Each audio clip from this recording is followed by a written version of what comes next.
porque Juízes aí poderia ser chamado de, não o livro dos juízes, mas o livro da falta de juízo, porque é um livro onde o povo acaba de chegar do deserto, vem desde o êxodo, obedecendo a Deus com muita dificuldade, com muita amorosidade, como é próprio do ser humano. E aí, depois de todos os sinais que Deus fez no meio deles, eles ficaram com dó de executar a coisa como Deus tinha ordenado. Sobre o porquê Deus mandou fazer isso, a gente viu até no domingo passado, no último domingo que a gente se reuniu. Mas o certo é que Deus deu a eles umas ordens, e quando você tem comunhão com Deus, vale a pena obedecer às ordens. Mas nós somos pagãos por formação, Então a gente obedece o mundo inteiro, a gente obedece até o diabo, mas a gente não obedece a Deus.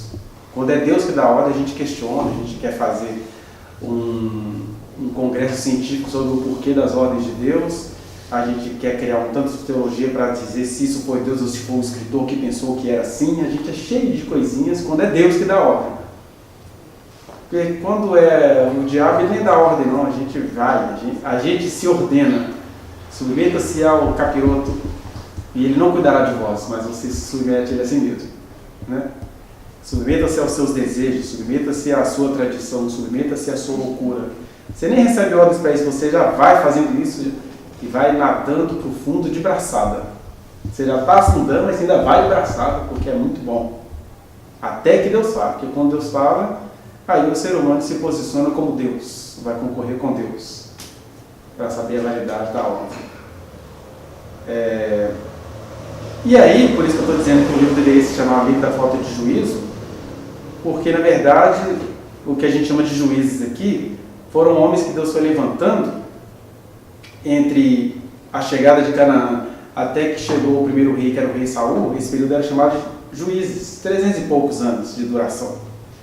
Que o povo ficou espalhado, cada um fazendo o que dava na cabeça, e Deus levantava alguns homens cheios do seu espírito, cheios do seu poder, e ali o poder do espírito tinha que ter poder beligerante, eles tinham que ser homens de guerra, eles tinham que ter capacidade de falar a língua que aquelas nações ao redor conseguiam entender, a linguagem que aquelas nações conseguiam entender, que era a linguagem da guerra, do Deus que me derrota é o Deus verdadeiro, era assim que todos eles pensavam. Então era assim que Deus se manifestava para aqueles povos, através de Israel. Agora, tem um versículo que se repete 4 vezes, uma frase que se repete 4 vezes no livro de Juízes, que fala assim: naqueles tempos não havia rei em Israel, cada um fazia o que achava mais correto. Só que essa é uma frase do escritor, porque na verdade o problema de Israel não era a falta de rei, era a falta de submissão a Deus mesmo. Porque você acha que a presença de rei vai gerar moralidade? Basta você estudar um período da história chamado de absolutismo, que era o tempo dos reis, e era o tempo das grandes canalices. Só que as pessoas tinham uma sensação de amparo porque o rei determinava as ordens, mas era um período de canalices. Você pega lá aquele período da história da peste bubônica, chamada de peste negra também.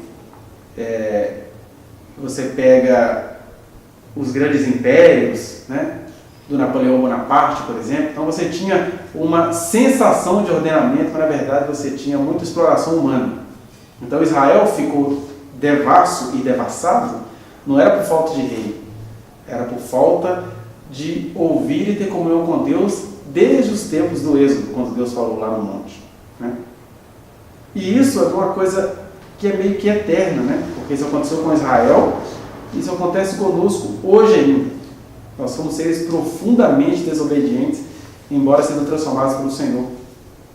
E o que o livro de Juízes traz para nós é isso, que aquele povo era chamado povo de Deus, eles tinham a presença de Deus, eles comungavam com Deus, o anjo do Senhor, ou seja, Jesus já passeava entre eles desde aqueles tempos, falava com eles, eles abriam a bocona para chamar o lugar de boquim, mas isso não fazia com que eles abrissem o coração, porque a gente acabou de ler um trecho de Juízes capítulo 2, mas os juízes vão mostrar a sua completa falta de juízo daí para frente, mesmo eles tendo abrido a boca em boquim, quando Deus falou. E é bom a gente entender um dado histórico que Quando você vê na dos juízes, Simeão, Gideão, Abimeleque, Mica, todos aqueles juízes que vão ser mostrados no livro, algumas coisas ali eram concomitantes. Uma coisa aconteceu ao mesmo tempo ao norte e ao sul, né? No leste e no oeste, então ali não tem uma sequência histórica. Mas isso passa para a gente exatamente a prova de que aquele povo estava meio desordenado. Engraçado, Deus estava com eles, Deus estava no meio deles, Deus falava com eles, mas eles foi se tornando um povo desordenado, um povo pior do que os cananeus que eles tinham expulsados. Né? Mais na frente, até hoje, o Senhor vai dizer para eles que, já que eles exterminaram os cananeus de todo, os cananeus iriam continuar ali, e isso agora ia virar uma prova contra eles. Aí a gente agradece. Graças a Deus nós estamos mais nos tempos dos cananeus, eu não tenho esse problema mais. Só que você tem questões cananeias na sua vida. Porque todos nós temos. E essas questões acabam entrando para a nossa vida, para o nosso dia a dia, para o nosso culto com Deus. Né? Por isso que eu queria, a partir deste texto que hoje o Senhor fala com aquela gente, também meditar com vocês aqui, e eu até anotei que é para eu não digredir muito, mas eu queria rememorar com vocês e ao mesmo tempo meditar em 6 histórias que nos trazem 6 lições. Na verdade, são 6 pequenas histórias que nos trazem 6 grandes lições aí por todo esse livro de Juízes, né? Que aí a gente acaba estudando o livro, mas a gente também acaba meditando na palavra de Deus, porque isso aqui não é seminário de teologia, mas é a reunião daqueles que confiam em Deus. E que, mesmo confiando em Deus, estão passando por crises pessoais nessa confiança. O primeiro que é um Deus invisível. Né? Aí você fica lendo histórias desse Deus que se manifestou de verdade, mas como nós temos um problema ontológico, um problema existencial, até quando esse Deus aparece, você cria uma barreira de incredulidade. Essa barreira de incredulidade, às vezes, ela é descarada, quando você fala, isso não foi Deus não. Deus não se manifesta mais assim.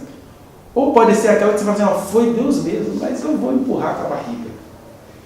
Foi Deus mesmo, mas ele vai esperar, porque eu primeiro vou esperar o meu ego processar tudo, mesmo que isso dure 40 anos, 70 anos, etc. Né? Então pensemos aqui em 6 pequenas histórias que nos trazem 6 grandes lições nesta noite em relação ao livro de Juízes.